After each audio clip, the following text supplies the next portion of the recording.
నల్గొండ జిల్లాలోని బీసీ సంఘాల నాయకులు, బీసీ కుల సంఘాల నాయకులు, వివిధ పార్టీలకు అనుబంధ బీసీ సంఘాల నాయకులు, విద్యార్థులు, మేధావులు, ఎంఆర్పీఎస్ మాల మహానాడు నాయకుల సర్వసభ్య సమావేశం డాక్టర్ బిఆర్ అంబేద్కర్ భవన్ నల్గొండలో బీసీ సంక్షేమ సంఘం జిల్లా అధ్యక్షులు చక్రహరి రామరాజు అధ్యక్షతన జరిగింది. ఈ సమావేశంలో రాష్ట్ర బీసీ జేఏసీ అనుబంధంగా నల్గొండ జిల్లా బీసీ జేఏసీ ఏర్పడింది. నల్గొండ జిల్లాలోని బీసీ సంఘాల నాయకులు, బీసీ కుల సంఘాల నాయకులు, వివిధ పార్టీలకు అనుబంధ బీసీ సంఘాల నాయకులు, విద్యార్థులు, మేధావులు, ఎంఆర్పీఎస్ మాల మహానాడు నాయకుల సర్వసభ్య సమావేశం డాక్టర్ బిఆర్ అంబేద్కర్ భవన్ నల్గొండలో బీసీ సంక్షేమ సంఘం జిల్లా అధ్యక్షులు చక్రహరి రామరాజు అధ్యక్షతన జరిగింది. ఈ సమావేశంలో రాష్ట్ర బీసీ జేఏసీకి అనుబంధంగా నల్గొండ జిల్లా బీసీ జేఏసీ ఏర్పడింది. ఈ జేఏసీకి జిల్లా చైర్మన్గా చక్రహరి రామరాజు ఏకగ్రీవంగా ఎన్నికైనారు. విద్య, ఉద్యోగ మరియు రాజకీయ రంగంలో 42% చట్టబద్ధమైన రిజర్వేషన్లు సాధించేంత వరకు రాష్ట్ర పిలుపు మేరకు ఉద్యమ కార్యాచరణను రూపొందించి జయప్రదం చేస్తానని అన్నారు.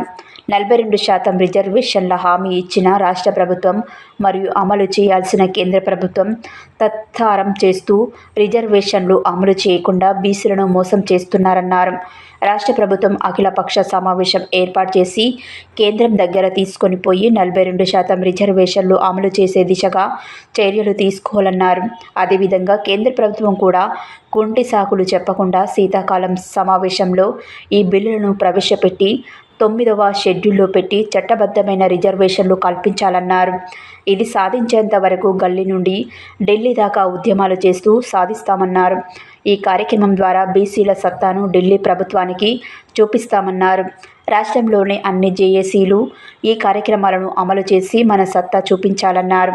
ఈ కార్యక్రమంలో పిల్లి రామరాజు, తండు సైదులు గౌడ్, సింగం రామ్మోహన్, కేశబోయిన శంకర్ ముదిరాజ్, కంది సూర్యనారాయణ, కాసోజు విశ్వనాథం, నకిరకంటి కాశయ్య గౌడ్, నేలపట్ల సత్యనారాయణ, నల్ల సోమ మల్లన్న, జల్ల ఆదినారాయణ, వాడపల్లి సాయిబాబా, గుంటోజు గోవర్ధనాచారి, నోముల రవి, అరూర్ వెంకటేశ్వర్లు, గుంటోజు వెంకటాచారి, ఎరుకల శంకరయ్య గౌడ్, సొల్లేటి రమేష్, కాసోజు శంకరాచారి, చిక్కుళ్ళ రాములు, చాగంటి రాములు, ముదిరాజ్, మిర్యాల యాదగిరి, చొల్లేటి ప్రభాకర్, నల్ల మధు యాదవ్, విజయ్ కుమార్, ఓంపూరి వెంకటాచారి, జువాది ఇంద్రయ్య, పసుపులేటి సీతారాములు, రాపులు పరమేష్, నాగులపల్లి శ్యాంసుందర్, మాధవిగౌడ్, రాజు ముదిరాజ్, సింగారం మల్లయ్య ముదిరాజ్, నాగిల్ల దామోదర్ పాల్గొన్నారు.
మరి సోదరుల్ని మన చక్రహరి రామరాజు గారిని మరొక్కసారి మన చైర్మన్గా ప్రకటించడం చాలా శుభసూచకం.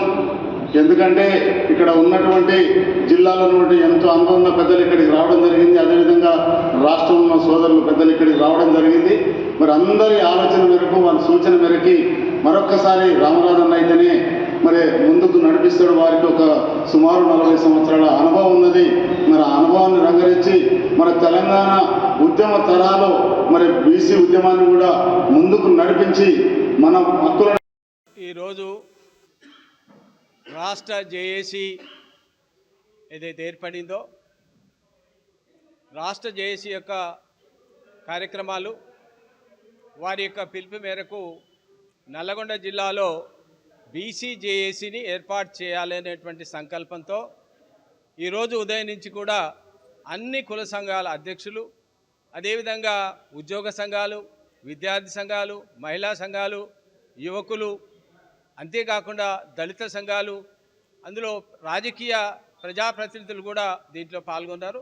అదే లోకల్గానే కాకుండా పక్కనున్నటువంటి యొక్క మరి నియోజకవర్గాల నుంచి కూడా నగరకల్లు, దేవరకొండ, మునుగోడు నుంచి కూడా ఈ కార్యక్రమంలో వచ్చి పాల్గొని ఈ కార్యక్రమంలో ఉదయం నుంచి మరి అనేక విషయాలు అంటే ఈ జేఏసీ ద్వారా 42% రిజర్వేషన్లు స్థానిక సంస్థల్లో ఎట్లా సాధించుకోవాలి, వాటిని ఎట్లా సాధించుకోవడానికి ఎట్లా ముందుకు పోవాలి, రాష్ట్ర జేఏసీ ఇచ్చినటువంటి పిలుపు మేరకు అష్టాంగ 8 మరి కార్యక్రమాలు 8 దశల్లో చేసేటువంటి కార్యక్రమాన్ని ఎట్లా విజయవంతం చేయాలనేటువంటి దాని మీద మరి రాష్ట్రం ఇచ్చినటువంటి యొక్క మరి ప్రముఖ మరి నాయకుడు కుల్కచర్ల శ్రీనివాస్, మరి జేఏసీ కోఆర్డినేటర్, అదేవిధంగా బీసీ సంక్షేమ సంఘం యొక్క వర్కింగ్ ప్రెసిడెంట్ మరి వారు కూడా ఇక్కడికి రావడం, వారి వెంబడి మిగతా వారి బృందం లింగం గౌడ్ వేరే వాళ్ళు కూడా వచ్చినారు.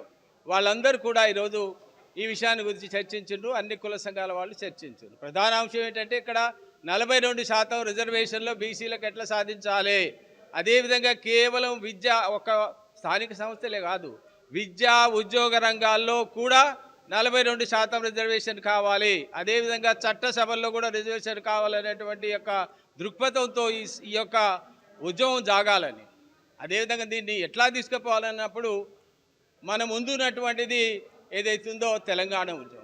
తెలంగాణ ఉద్యమం రెండు దశల్లో జరిగింది. తొలి దశలో జరిగింది, మలి దశలో జరిగింది. అలాంటి వాడు తొలి దశ ఉద్యమంలో పాల్గొన్నాం, మలి దశ ఉద్యమంలో పాల్గొన్నాం. అంటే ఒకటే ధ్యేయం. వాళ్ళు అప్పుడున్నటువంటి దేశం ఏంది, ప్రత్యేక తెలంగాణ రాష్ట్రం ఏర్పడాలి. ఇప్పుడు మన ధ్యేయం ఏంది, మనమెంతో మనకంతా అనేటువంటి యొక్క నినాదంతో ముందుకు పోతున్నాం. ఈ దేశంలో అత్యంత వివక్షతకు, దోపిడీకి, అన్ని రకాల వెనుకకు నెట్టిపోయినటువంటి ఎవరు ఉన్నారంటే వాళ్ళు బీసీలు మాత్రమే.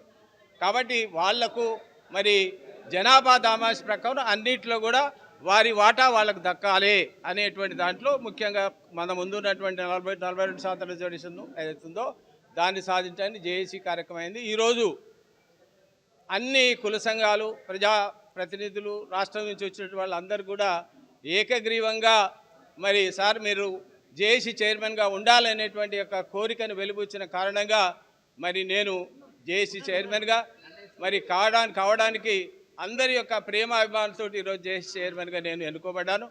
మరి ఇది ఒక బాధ్యత. నేను చాలా 40 సంవత్సరాల నుంచి అనేకమైనటువంటి బాధ్యతల్లో మరి ముందుకు పోతున్నా. ఇది ఒక ప్రత్యేకమైనటువంటి బాధ్యతగా భావించి ప్రధానంగా దీంట్లో ఒక ప్రధాన ఉద్దేశం ఏముందంటే ఇదివరకు చేసినటువంటి సంక్షేమ కార్యక్రమాలే కాకుండా ఇప్పుడు ప్రధానది ఏంటి, మనం రాజకీయ అధికార దిశం ఇప్పుడు బీసీ జేఏసీ ఉండాలనేటువంటి ఉద్దేశంతో ఈరోజు ఉదయం 11 గంటలకు మరి అన్ని బీసీ కుల సంఘాలు, అదేవిధంగా ఎస్సీ సంఘాలు, దళిత సంఘాలు, అదేవిధంగా మన ఇక్కడ ఉన్నటువంటి యొక్క కాకుండా మరి వేరే ప్రాంతం నుంచి కూడా ఈ కార్యక్రమంలో మరి పాల్గొన్నాం. నకరికల్లు, దేవరకొండ ఆ ప్రాంతం నుంచి వచ్చినాం. అయితే ఇక్కడ ప్రధానంగా ఈరోజు మనకు రాష్ట్రం నుంచి కుల్కచర్ల శ్రీనివాస్ రాష్ట్ర మరి మన అధ్యక్షుడు బీసీ సంక్షేమ సంఘానికి వారి యొక్క బృందం కూడా ఈరోజు రావడం సంతోషం. అదేవిధంగా మనంబట్టి దాదాపు ఒక 2 రోజుల నుంచి పిల్లి రామరాజు, అదేవిధంగా సైదుల్ గౌడ్ కూడా వాళ్ళ ఉద్దేశం ఏమిటంటే ఇక్కడ రెండు సంఘాలు ఉండొద్దు, ఒకటే సంఘం ఉండాలి, ఐక్యంగా మనమంతా ముందుకు పోవాలనేటువంటి ఉద్దేశంతో వాళ్ళు చాలా ప్రయత్నం చేయడం జరిగింది. అయితే ఆ ఫలితం మరి ఎంతవరకు వచ్చిందనేది మనం కూడా చాలా ఓపికగా ఎదురు చూసినాం. 4 గంటలను 4:30 వరకు కూడా ఎదురు చూసినాం. సరే, కారణం ఏమైనా సరే, అది ఏమైనా కానీ నేను మీ అందరినీ కోరేది ఏంటంటే, రాష్ట్ర జేఏసీ ఇచ్చేటువంటి పిలుపు మేరకు రేపు కాకుండా ఎల్లుండి ధర్మదీక్ష పోరాటం పెద్దగడియారం సెంటర్లో మనం మొన్న ఇచ్చినట్టే ఒక టెంట్ పెద్దగా వేసి మనమంతా కూడా ఒక పెద్ద ఎత్తున ఆ ధర్మదీక్ష ప్రోగ్రామ్ని సక్సెస్ఫుల్ చేయడానికి మనమంతా ప్రతి ఒక్కళ్ళని కూడా, ప్రతి కుల సంఘ అధ్యక్షుడు ప్రతి ఒక్కళ్ళు కూడా ఎంతమంది ఎక్కువైతే అంతమందిని తీసుకొచ్చి ఆ కార్యక్రమాన్ని దిగ్విజయం చేయాలని నేను ఇక వేదిక ద్వారా మీ అందరినీ కోరుతా ఉన్నా. అదేవిధంగా ఉదయం నుంచి ఎన్నో పనులున్నా కూడా మరి కుల సంఘాల అధ్యక్షులు మిగతా వాళ్ళంతా కూడా చాలా ఓపికగా ఉదయం నుంచి ఉండి. కుల్కచర్ల శ్రీనివాస్, బీసీ జేఏసీ రాష్ట్ర కోఆర్డినేటర్, బీసీ సంక్షేమ సంఘం రాష్ట్ర కార్యనిర్వాహక అధ్యక్షులు. ఈరోజు రాష్ట్ర వ్యాప్తంగా ఉన్నటువంటి బీసీ జేఏసీలో కార్యక్రమాల్లో భాగంగా ఈరోజు నల్గొండ జిల్లా కేంద్రానికి రావడం జరిగింది. ఈ నల్గొండ జిల్లా కేంద్రంలో బీసీ ఉద్యమాన్ని ఉధృతం చేయడానికి, బీసీలకు రావాల్సినటువంటి హక్కుల మీద పోరాటం చేయడానికి, బీసీలకు ప్రధానమైనటువంటి ఏదైతే కామారెడ్డి డిక్లరేషన్ ఉందో, స్థానిక ఎన్నికల్లో 42% రిజర్వేషన్లు ప్రకటించాలని చెప్పి, అది కూడా రాజ్యాంగ సవరణ ద్వారానే చేపట్టాలని చెప్పి ఈరోజు రాష్ట్ర వ్యాప్తంగా జరుగుతున్నటువంటి బీసీ ఉద్యమంలో భాగంగా ఈరోజు నల్గొండ జిల్లా కేంద్రంలో అంబేద్కర్ భవన్లో ఏర్పాటు చేసినటువంటి మరి చక్రారి రామరాజు సార్ గారి ఆధ్వర్యంలో ఏర్పాటు చేసినటువంటి బీసీ కుల సంఘాలు, బీసీ ప్రజా సంఘాలు, ఉద్యోగ సంఘాలు, మహిళా సంఘాలు, విద్యార్థి యువజన మహిళా సంఘాలందరితో మరి అదేవిధంగా మన దళిత బహుజన సోదరులతో ఏర్పాటు చేసినటువంటి ఈ కార్యక్రమంలో ముఖ్యంగా అన్ని వర్గాలు, అన్ని సంఘాలు, అన్ని ప్రజా సంఘాలు ఈరోజు ఏకగ్రీవంగా ఒకే మాట మాట్లాడడం జరిగింది. స్థానిక ఎన్నికల్లో 42% రిజర్వేషన్లు సాధించుకోవడానికి నల్గొండ జిల్లా కేంద్రంగా గత 40 సంవత్సరాలుగా బీసీ ఉద్యమమే ఊపిరిగా ఉంటున్నటువంటి బీసీ సంక్షేమ సంఘం జిల్లా అధ్యక్షులు చక్రారి రామరాజు సార్ గారిని ఈ జిల్లా జేఏసీ ఏకగ్రీవంగా చేయాలని చెప్పి అన్ని సంఘాలు కూడా ముక్త కంఠంతో ఉదయం 11 గంటలకు స్టార్ట్ అయినటువంటి మీటింగ్ దాదాపు 5 కావస్తుంది. 5 గంటల వరకు ఒకటే నినాదం, ఒకటే ముక్త కంఠంతోన ఈరోజు జేఏసీ జిల్లా చైర్మన్గా చక్రారి రామరాజు సార్ గారిని నియమించాలని చెప్పి ఈరోజు అందరూ కోరడం. అదే శుభ సందర్భంగా మరి జిల్లాలో ఉన్నటువంటి రాజకీయ పార్టీలకు అతీతంగా రాజకీయ పార్టీ ఉన్నటువంటి బీసీ నాయకులందరూ కూడా రావడం జరిగింది. ఈ సందర్భంగా అందరూ కూడా ఏకగ్రీవంగా మరి బీసీ జేఏసీ జిల్లా చైర్మన్గా చక్రారి రామరాజు సార్ గారిని ఎన్నుకోవడం జరిగింది. ఈ విధంగా ఈ జిల్లాలో బీసీ ఉద్యమాన్ని బలోపేతం చేయడానికి, 42% రిజర్వేషన్లు సాధించుకోవడానికి, అదే సందర్భంగా చట్టసభల్లో బీసీలకు రిజర్వేషన్లు సాధించడానికి అనేకమైనటువంటి పోరాటాలు చేయడానికి ఈరోజు జిల్లా జేఏసీ చైర్మన్గా చక్రారి రామరాజు సార్ మాత్రమే సరిపోతాడు. వారైతేనే జిల్లాలో బీసీలకు న్యాయం జరుగుతుందని చెప్పి ఈరోజు ఆ బాధ్యతలు చక్రారి రామరాజు సార్ గారికి అప్పగించడం జరిగింది. కాబట్టి ఈ బాధ్యతలతో పాటు మరి చక్రారి రామరాజు సార్ మీద చాలా బాధ్యతలు ఉన్నాయి.